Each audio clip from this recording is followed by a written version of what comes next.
Hello everyone. आज के इस क्लास में आप लोगों का बहुत बहुत स्वागत। इस क्लास में आज हम लोग फ्यूचर टेंस शुरू करने वाले हैं।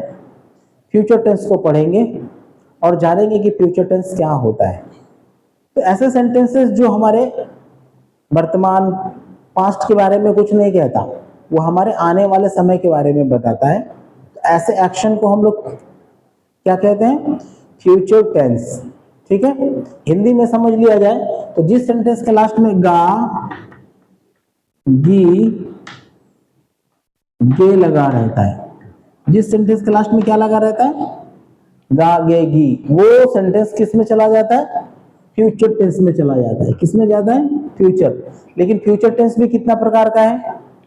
फ्यूचर टेंस कितना प्रकार का है भाई?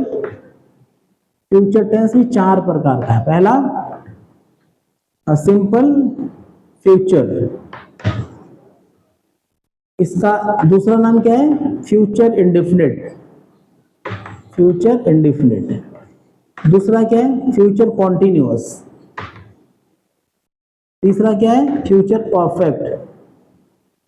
चौथा क्या है? Future perfect continuous. ठीक है, तो ये 4 टेंस ही रह गए पढ़ने के लिए। आज हम लोग पढ़ने वाले हैं सिंपल फ्यूचर टेंस, यानी ये वाला, अर्थात फ्यूचर इंडेफिनिट टेंस को हम लोग पढ़ेंगे। तो फ्यूचर टेंस है, इस सारे सेंटेंस के लास्ट में क्या लगा रहता है? गा गे गी लगा रहता है। तो समझ जाते हैं सारा फ्यूचर टेंस है। लेकिन अब फ्यूचर टेंस में भी सिंपल फ्यूचर टेंस है, उसको कैसे पहचानेंगे? तो एक सेंटेंस ले लेते हैं। वो आज तुमसे स्टेशन पर मिलेगा। कौन सा एक्शन हो रहा है भाई? ये एक्शन क्या है? मिलना। हमेशा एक्शन में, एक्शन वर्ड में या वर्ब में ना लगा करके कहते हैं। सॉरी।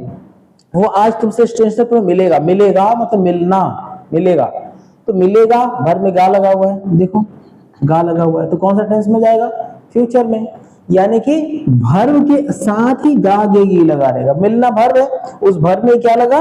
गा गे गी लगा हुआ है। तो जब भर्व के साथ ही गा गी गे लगा रहता है तो वो हो जाता है सिंपल फ्यूचर टेंस। भर्व के साथ ही गा गे गी लगा रहेगा। ठीक है, या सेंटेंस के लास्ट में होता है ता होगा, ती होगी, ते होंगे। इसे इसको हम दूसरे ढंग से भी लिख सकते थे कि वो आज तुमसे स्टेशन पर मिलेगा, तो वह तुमसे स्टेशन पर मिलता होगा। ठीक है, आज वह तुमसे स्टेशन पर मिलता होगा मतलब मिलेगा। तो ता होगा और भर में गागेगी दोनों एक ही सेंस देता है, एक ही चीज के बारे में बताता है। तो बातें हमें समझ में आ गई कि ये जो एक्शन हो रहा है वो हमारे फ्यूचर टेंस को बता रहा है। ठीक है, तो जब हमारा फ्यूचर टेंस में बातें आती हैं तो फ्यूचर हमारे कंट्रोल में नहीं होता है, अर्थात सिंपल फ्यूचर जो टेंस है, ये सिंपल फ्यूचर जो टेंस है, टेल्स अबाउट थिंग, वो हमको ऐसी चीजों के बारे में बताता है, ऐसे एक्शन के बारे में बताता है। वी कैन नॉट कंट्रोल, उस एक्शन को हम लोग कंट्रोल नहीं कर सकते। It gives a meaning of the future, वो हमारे फ्यूचर के बारे में बताता है। जैसे देखो, she will be 20 next Sunday, अगले संडे को वो 20 साल की हो जाएगी। तो जब वो 20 साल की हो जाएगी, ऐसा वाक्य आपने बोला, तो आप क्या उसको रोक सकते हो कि 20 साल की नहीं हो? नहीं, वो होगी।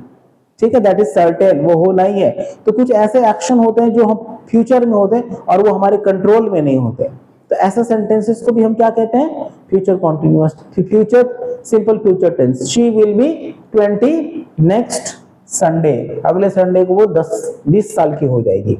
और एक एग्जांपल लेते हैं, व्हाट वी थिंक, जो हम सोचते हैं, और बिलीव, या हम जो विश्वास करते हैं, विल हैपन, वो टेक प्लेस होगा, हैपन होगा। कब होगा? फ्यूचर में। जैसे मैं सोच रहा हूं बारिश हो जाती, कल बारिश होगी, मैं सोच रहा हूं कि कल बारिश होगी। ठीक है, तो वो बारिश होगी, वो भी मेरे कंट्रोल में नहीं है, लेकिन मैं जो भविष्य के बारे में सोच रहा हूं तो वो चीजें किस में चली जाती है? फ्यूचर, सिंपल फ्यूचर में।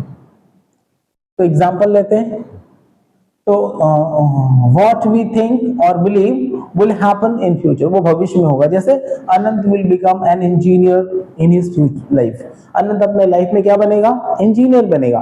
तो बनेगा, मैं सोच रहा हूं उसके फ्यूचर के बारे में। जैसे आप सोच रहे हैं कि वो बहुत पैसा कमाएगा, वो BMW खरीदेगा, वो विदेश जाएगा, तो मैं सोच रहा हूं फ्यूचर के बारे में, वो मेरे कंट्रोल में नहीं है। ठीक है, तो ऐसे सेंटेंसेस भी क्या होता है, फ्यूचर टेंस में आ जाता है और उसे हम सिंपल फ्यूचर कहते हैं। Got it? तो अभी अब तक हमने सीखा कि सिंपल फ्यूचर का मतलब क्या होता है, सिंपल फ्यूचर को कैसे पहचानते हैं, और सिंपल फ्यूचर का हेल्पिंग वर्ब क्या होता है, विल, शैल, ये हेल्पिंग वर्ब है। ठीक है, और अब इसको बनाने का तरीका देख लेते हैं कि कैसे इसको हम बनाते हैं, कैसे ट्रांसलेट करेंगे। ठीक है, तो that is the main part, transformation करना है एक सेंटेंस को जो दिया हुआ है और वो सिंपल फ्यूचर टेंस में है, तो उससे हमें ट्रांसफॉर्म करना है। चलिए सीख लेते हैं, समझ लेते हैं कैसे इसको हमने बनाना है। जैसे देखिए सेंटेंस के लास्ट में क्या होगा, ता होगा, ती होगी, या वर्ब के साथ गागे की लगा रहेगा। तो ऐसे सेंटेंस को बनाने के लिए सबसे पहले बनाते हैं सब्जेक्ट, उसके साथ लगाते हैं विल, शैल में से कोई एक लगेगा, उसके साथ वर्ब का फर्स्ट फॉर्म लगाते हैं, उसके बाद लगाते हैं ऑब्जेक्ट, ऑब्जेक्ट के साथ कॉम्प्लीमेंट, फिर जो बच जाता है रेस्ट यानी कि अदर्स लगा देते हैं। ठीक है, तो ये इसका हेल्पिंग वर्ब है विल, शैल, और विल, शैल जब लगता है तो इसके साथ वर्ब का फर्स्ट फॉर्म आता है। ठीक है, विल और शैल के साथ हमेशा वर्ब का फर्स्ट फॉर्म आएगा, राइट। चलिए अभी बनाता हूं, आप कल दिल्ली जाएंगे। देखो जाना वर्ब है, उसमें गा गी लगा हुआ है। ठीक है, ओके, थोड़ा और ले लेते हैं, ये विल शैल कहाँ लगाते हैं, चलिए पहले इसको देख लेते हैं। Will third person singular number के साथ, थर्ड पर्सन सिंगुलर नंबर के साथ क्या लगाते हैं, विल लगाते हैं। थर्ड पर्सन सिंगुलर नंबर क्या होता है, अब तक मैं टेंस पढ़ाते आया हूं, ही थर्ड पर्सन है और सिंगल है तो सिंगुलर नंबर, शी, इट, और किसी का नाम भी दे देगा तो वो भी क्या होता है, थर्ड पर्सन सिंगुलर नंबर, और उसके साथ क्या लगाना है, विल लगाते हैं। दूसरा है शैल, शैल भी हेल्पिंग वर्ब है, तो ये प्लूरल नंबर के साथ लगता है, प्लूरल नंबर। चलिए ये भी आई के साथ लगेगा, यू के साथ लगेगा, दे के साथ लगेगा और वी के साथ लगेगा, और प्लूरल बॉयज, गर्ल्स, टीचर्स, बहुत सारा संख्या में जब सब्जेक्ट एक से ज्यादा होता है तो उसके साथ शैल लगाते हैं। ठीक है, तो इसको आपने नोट करना है। चलिए अभी देखते हैं कि ये सेंटेंस कैसे बनता है। तो सबसे पहले बनाना है सब्जेक्ट, आप, वर्ब क्या है, जाना, और ऑब्जेक्ट क्या है, ऑब्जेक्ट निकालने के लिए क्या करते हैं, क्या करते हैं, व्हाट और होम से क्वेश्चन करते हैं, व्हाट और होम से क्वेश्चन करते हैं, आंसर क्या होगा, ऑब्जेक्ट होता है।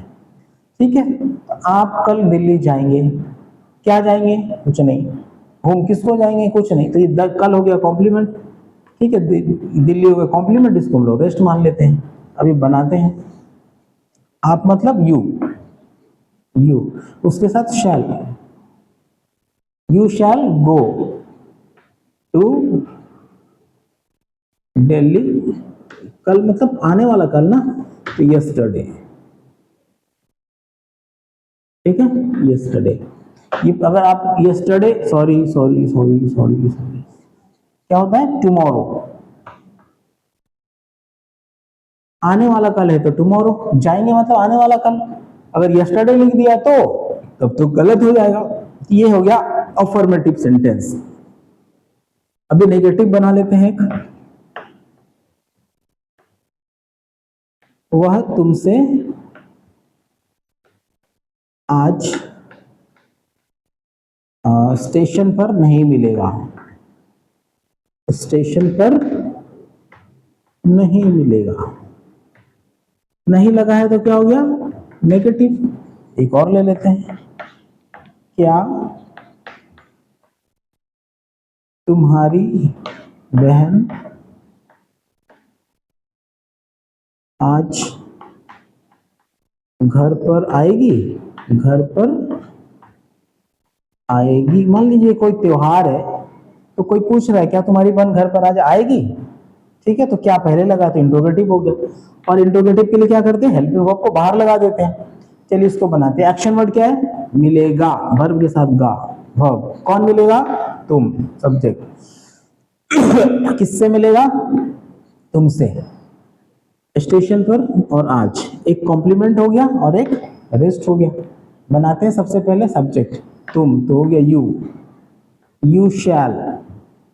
उसके साथ नहीं लगा हुआ तो हेल्पिंग वर्ब के बाद नॉट, यू शैल नॉट। उसके बाद वर्ब, ठीक है, वर्ब क्या? मिलना, तो meet, you shall meet, you shall not meet, तुम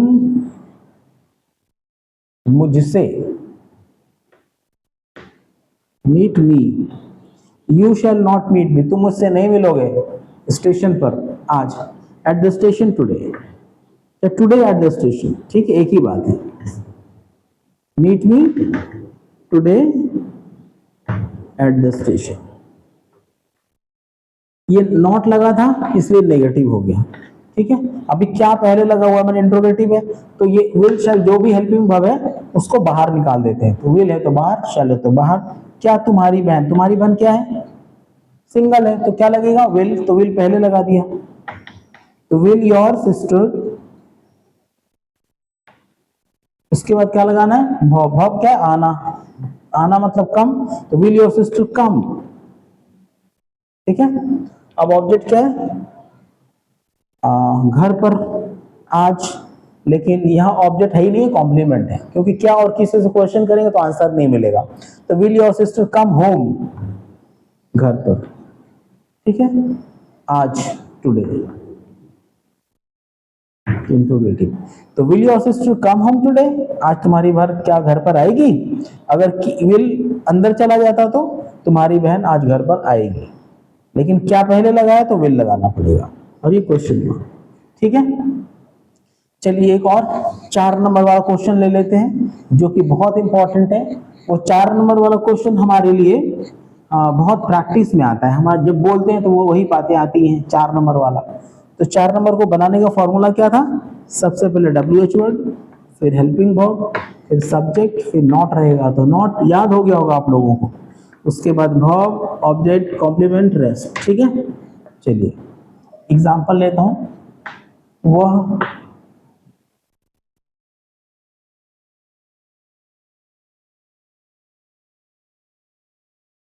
अभी क्या करता होगा? क्या करता होगा?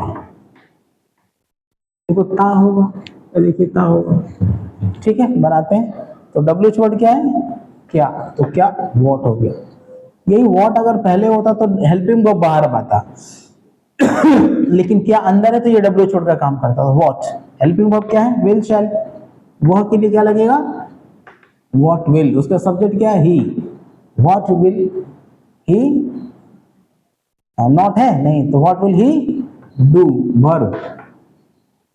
अभी का now, what will he do now, what will he do now, अभी वो क्या करता होगा, अच्छा अभी वो क्या करेगा, ठीक है। ऐसा एक और ले लीजिए, आप बना कर दिखाइए।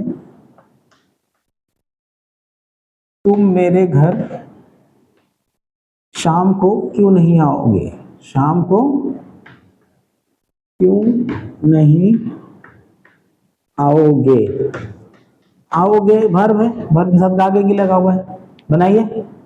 सबसे पहले WH क्या है? क्यों, तो वाई हो गया। उसके बाद हेल्पिंग वर्ब क्या है? विल शैल। दोनों लगा दूं? टीचर को जो पसंद है वो टिक मार लेंगे। नहीं, मैं वह तुम है, तुम के साथ क्या लग जाएगा? शैल, वाई शैल। उसके बाद सब्जेक्ट क्या है? तुम, यू। उसके बाद नॉट लगा हुआ है तो नहीं के लिए नॉट, तो वाई शैल यू नॉट। उसके बाद वर्ब, तो शैल के साथ वर्ब का फर्स्ट फॉर्म, आना, come. Why shall you not come, घर, कम होम। मेरे घर पे तो कम माई होम, ठीक है। तो why shall you not come my home शाम को, in the evening, in the evening. Got it. तो ये हो गया इंट्रोगेटिव और नेगेटिव सेंटेंस, ठीक है। ये formula, this should be written down and this should be remembered. ये बहुत इंपॉर्टेंट है, बहुत इंपॉर्टेंट है, इसको आपने नोट करना, याद करना है, ठीक है। नहीं करेंगे तो कैसे बनेगा, दिस इज वेरी इंपॉर्टेंट, क्योंकि ऐसे सेंटेंसेस हमारे लाइफ में हमको पजल करते हैं। जब हम लोग बात कर रहे होते हैं, जब लिख रहे होते हैं, तो these sentences are very puzzling, very scaring sentences. Students डर जाते हैं कैसे बनेगा, लेकिन if you know the helping verb, if you know the formula, it is very easy to make the sentence. Sentence को बनाना बड़ा आसान हो जाता है, ठीक है। तो आज इस क्लास में हमने सीखा टेंस, टेंस का फ्यूचर टेंस में हमने सीखा सिंपल फ्यूचर टेंस, उसको बनाने का तरीका हमने सीखा, उसका हेल्पिंग वर्ब सीखा, उसका फॉर्मूला सीखा, और this one very important thing हमने सीखा। तो now it's your duty to go through the tense regularly practice and practice, because practice makes a man perfect. If you want perfection, go through practicing and you will be perfect. A day will come, you will start speaking English is very easy, but you have to concentrate over your tenses, over the grammar, and what is more, and that is practice. तो जितना आप practice करेंगे उतना perfect बन जाएंगे। और तब तक मेरे साथ सीखते रहिए, मेरे साथ जुड़े रहिए और क्लासेस के लिए। तब तक के लिए थैंक यू वेरी मच।